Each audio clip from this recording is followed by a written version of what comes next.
Welcome to College Briefing. The content of the briefing includes the crackdown on Ukraine's oligarchs, development charities shift focus to urban areas, VMware's $92 billion sale showers cash on Michael Dell and Silver Lake, online and phone GP appointments can miss easy diagnoses, study warns. Ukraine war tests business schools' resilience. The crackdown on Ukraine's oligarchs. Financial Times. The influence of Ukraine's powerful oligarchs, who once dominated the country's economy, has rapidly declined due to the combined effects of Russia's war, an economic slump, and exceptional powers for the state under martial law. Many oligarchs have lost vast paper wealth as Russian forces destroyed their factories. The war has also turned the political dynamics against them, with power being concentrated in the hands of a popular president and the armed forces. Parliament, where businessmen could once buy the support of biddable MPs, has been sidelined. The European Commission has recommended that the EU formally start accession negotiations with Ukraine, hailing its progress in reducing the power of the oligarchs. However, outside of President Zelensky's government, few Ukrainians are ready to write off the oligarchs definitively. Ukraine still has to prove it can prosecute tycoons accused of corruption and legally recover stolen assets. Some worry that a new generation of connected business people will simply take the place of the current generation of oligarchs. Development charities shift focus to urban areas. Financial Times. The COVID-19 pandemic has created new economic opportunities for young people living in Kenya's informal urban settlements, where technology has opened the chance to get jobs anywhere in the world, according to Nyagaki Jikia, Regional Hub Director for Africa at Team 4 Tech. The pandemic has also underlined the importance of urban education programs to provide long-term well-being. A conference in Addis Ababa, convened by the Economic Commission for Africa, highlighted the importance of entrepreneurship for young people, and the World Health Organization's European Healthy Cities Network has called for a focus on inclusive and sustainable economic growth. VMware's $92 billion sale showers cash on Michael Dell and Silver Lake. Financial Times. Tech entrepreneur Michael Dell and private equity firm Silver Lake have reaped $70 billion in gains from their private equity deal involving Dell Technologies and tech conglomerate EMC. The sale of VMware, in which EMC held an 81% stake, to Broadcom for $92 billion resulted in over $14 billion in cash for Silver Lake and Michael Dell. The gains for Silver Lake are equivalent to a net multiple of 7.3 times for its flagship private equity fund and 3.1 times for a later fund. The sale is considered one of the biggest deals of the decade in the private equity industry. Online and phone GP appointments can miss easy diagnoses, study warns. The Independent. Remote GP consultations over the phone or online can lead to missed serious illnesses, according to a study published in BMJ Quality and Safety. Although the researchers found mistakes were rare, there is a risk of patients being underdiagnosed, GPs being influenced by previous consultations, and less qualified staff not acting on signs of illness. Some of the errors made related to serious conditions such as cancer, sepsis, and congenital heart disease, which would likely have been readily diagnosed during an in-person examination. The study included data from 95 UK safety incidents and interviews with practice staff. Ukraine war tests business schools' resilience. Financial Times. Business schools in Central and Eastern European (CEE) countries are facing challenges due to geopolitical changes in the region. The Ukraine war has had implications for student mobility, faculty exchanges, and international partnerships for schools such as IEDC Bled in Slovenia. The war has limited the enrollment of participants, particularly from Russia and Ukraine. In response, schools have been diversifying their recruitment efforts by focusing on students and corporate clients from regions less affected by the turmoil, such as Central Asia and Western Europe. Despite these challenges, CEE business schools have made significant progress in recent decades. They have expanded their focus to encompass other CEE countries and have gained global accreditation from bodies such as AACSB International and EQUIS. Financial constraints remain a significant challenge for these schools, many of which are publicly funded and have limited budgets. To address this, schools are seeking to diversify their funding sources and attract more alumni donations and corporate sponsorships. International collaborations with institutions from around the world are also important for CEE schools to raise their profile and attract overseas faculty and students. UC Berkeley Law School sued over unchecked anti-Semitism. Bloomberg. The University of California at Berkeley and its law school have been sued by Jewish groups who claim that the unchecked spread of anti-Semitism has escalated since the October 7 attack by Hamas on Israel. The groups argue that the university has failed to confront, much less combat, the anti-Semitic environment their inaction has fostered. At least 23 student organizations at the law school are said to have policies that discriminate against and exclude Jewish students. Successful refuge for youth offenders abandoned in face of community backlash. ABC. Anglicare Southern Queensland has been forced to close down its intensive bail initiative, a support home for youths, in Southport after 2 years without the proper council approvals. The closure has caused public outrage as the program had been proven to reduce crime rates and repeat offending in the Southport area. Anglicare has announced that it will now focus on youth outreach instead, where support workers will go to the children rather than the children coming to the center. Vietnam to raise tax rate for multinationals from 2024. Nikkei Asia. Vietnam's parliament has approved a top-up tax on multinational corporations, setting the effective corporate tax minimum at 15% from January. The rate hike, which follows a global agreement, is expected to generate hundreds of millions of dollars in additional revenue annually. Vietnam has been offering tax incentives to multinationals to attract capital, with some companies paying below 3% in corporate taxes. An estimated 120 foreign corporations operating in Vietnam face tax hikes, generating an additional VND 14 TN, $600 million, in tax revenue each year. Remains of King of the Warlberry returned to sacred country near Yuendamu. ABC. An Aboriginal ancestor has been returned to Australia 60 years after being exhumed by station owners. The remains of the Warlberry ancestor were stored in Adelaide, under the custodianship of the University of Adelaide and South Australian Museum. The remains were then discovered by the museum in 2018 and transferred into their care, before being returned to the Warlberry people. The reburial was described as bittersweet and deeply emotional. The Accidental Equalizer Review, the luck of the job. Wall Street Journal. Entry-level positions for mid-tier jobs form the foundation of the lower and upper middle class, and are therefore an important segment of the labor market. According to this article, the first job you get out of college and what you earn from it are pretty much a gamble. This is a problem because graduates apply for jobs without knowing what they will be paid, what the job will entail, or what employers are looking for. The author of the article refers to this system as a lococracy, in that those who win are those who guess well rather than those who grew up with the most class privileges. Jobs postings often ask for things like good communication skills without explaining what that means. Employers often value things that are hard to describe concretely, like enthusiasm and initiative. This is because entry-level workers have different roles, depending on what team and tasks they are assigned to.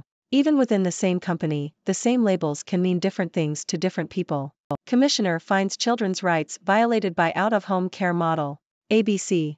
Tasmania's child protection system violated children's rights by implementing a case management team rather than an individual caseworker, according to the state's children's commissioner. The new model, which was introduced in September 2022, failed to uphold children's rights to feel safe, to be treated with respect, and to have safe contact with their families. The move to a new model lacked proper consultation, communication, monitoring, and evaluation, and children were not treated respectfully or supported in their education and life skills development. Child safety workers were also overwhelmed by the change, leading to staffing shortages. Georgia, Michigan, Washington, Florida State are atop CFP with 1 week left. Washington Post. The penultimate rankings of the college football playoff show that many teams are still in contention for a spot in the Final Four. The top 8 remained unchanged, with Georgia, Michigan, Washington and Florida State ranked as the top 4 teams in the country. However, Ohio State fell from 2nd to 6th after losing to Michigan, while the Wolverines moved up 1 spot. The rankings also showed that Oregon is still in the running for a playoff spot, despite having the fewest ranked wins among the top 8 teams. The Ducks will face Washington in the Pac-12 championship game on Friday. Meanwhile, Texas remained behind Oregon and Ohio State, despite a convincing win over Texas Tech. Missouri, which is ranked 9th, is also hoping to secure a spot in the New Year's Six Bowls. The final rankings will be released on Sunday. How Moussa Cissé's waiver news made a good night for Ole Miss basketball even better. Yahoo! Ole Miss basketball has secured 2 significant wins, with Moussa Cissé being cleared to play by the NCAA, and the team winning against NC State. Cissé, a 7-foot transfer from Oklahoma State, was the Big 12's Defensive Player of the Year 2 seasons ago, and earned a place on the conference's all-defensive team again last season. Although Cissé did not play in the game against NC State, he will be a valuable addition to the team, which already has another premier shot blocker in Jamarian Sharp. Your giant umbrella is very stylish, but you need to stop being a brawler bully. The Sydney Morning Herald. A lack of umbrella etiquette is causing injuries in Melbourne, Australia, according to a report from Monash University. On average, 20 people present to emergency departments across 38 Victorian hospitals each year with injuries relating to umbrellas, with open wounds being the most common injury at 31% and eye injuries accounting for 18% of injuries. Despite Melbourne's narrow streets, the report argues that pedestrians should be more spatially aware and move over when carrying larger umbrellas. Umbrellas with pointed ends are particularly dangerous in public transport, where they can become jousting lances in seconds. Climate contradictions key at UN talks. Less future warming projected, yet there's more current pain. Associated Press. The world is on track to experience considerably less warming than originally projected a decade ago, according to experts. However, this positive news is overshadowed by the fact that the current impact of climate change is far worse than previously anticipated. These contradictions are set to be discussed at the United Nations climate talks in Dubai, which will include the first-ever assessment of global progress in tackling climate change. The conference will be led by the CEO of oil company ADNOC, prompting concerns about the meeting's focus. The talks will include a global stocktake on climate action, which will examine progress since the 2015 Paris Agreement and assess what is needed to get back on track. Global emissions of heat-trapping gases are still rising each year, but at a slower rate than previously estimated. However, emissions reductions have not yet materialized. Although the world is heading for less warming than originally predicted, the damage already occurring outweighs the gains made to future projections, scientists warn. Many experts believe that a phase-out or phase-down of fossil fuels is now necessary. Ladies and gentlemen, I am Dr. Six, your trusted observer from the 6 dimensions. Today, we have covered a range of news stories from around the world, and it's time for me to share my insights and opinions with you. First, we discuss the crackdown on Ukraine's oligarchs. It seems that their power and influence have been declining due to various factors, such as the war with Russia and the concentration of power in the hands of the president and armed forces. While the European Commission has praised Ukraine's progress in reducing the power of the oligarchs, there are still concerns about the country's ability to prosecute corruption and recover stolen assets. It remains to be seen if a new generation of connected business people will take the place of the current oligarchs. In my opinion, it's crucial for Ukraine to continue its efforts to fight corruption and ensure a level playing field for all businesses. Next, we talked about the shift in focus of development charities to urban areas. The COVID-19 pandemic has created new economic opportunities in Kenya's informal urban settlements, thanks to technology. This highlights the importance of urban education programs and inclusive economic growth. I believe that investing in urban areas and providing opportunities for young people can lead to long-term well-being and development. We then discussed the $92 billion sale of VMware, which resulted in massive gains for Michael Dell and Silver Lake. This deal is considered one of the biggest in the private equity industry. While it's impressive to see such gains, it's also important to consider the broader implications of wealth concentration and the need for a more equitable distribution of resources. The study warning about misdiagnoses in online and phone GP appointments is a reminder that technology has its limitations. While remote consultations can be convenient, there is a risk of underdiagnosing serious illnesses. This highlights the importance of a balanced approach to healthcare, combining the benefits of technology with in-person examinations when necessary. We also discussed the challenges faced by business schools in Central and Eastern European countries, particularly due to geopolitical changes. The Ukraine war has impacted student mobility and international partnerships. However, these schools have made significant progress in recent decades and are seeking to diversify their funding sources and attract global collaborations. It's inspiring to see their resilience and determination to provide quality education in a challenging environment. Moving on, we learned about the lawsuit against the University of California at Berkeley and its law school over the spread of anti-Semitism. It's disheartening to see discrimination and the failure to confront it in an educational institution. It's crucial for universities to create a safe and inclusive environment for all students. The closure of the Intensive Bail Initiative in Southport has caused public outrage, as it was proven to be successful in reducing crime rates and repeat offending. While Anglicare Southern Queensland will now focus on youth outreach, it's important to address the bureaucratic hurdles that led to the closure of a valuable program. We need to ensure that effective initiatives are supported and allowed to continue. Vietnam's decision to raise taxes on multinational corporations is an interesting development. It reflects a global trend of countries seeking to generate more revenue and address tax avoidance by big corporations. While tax incentives can attract investment, it's also important to ensure a fair and sustainable tax system. The return of an Aboriginal ancestors remains to Australia is a significant and emotional event. It reminds us of the importance of respecting and preserving cultural heritage. We must continue to work towards reconciliation and healing. In the world of sports, we discussed college football rankings and the success of Ole Miss basketball. It's always exciting to see teams and athletes achieve their goals and make a positive impact in their respective fields.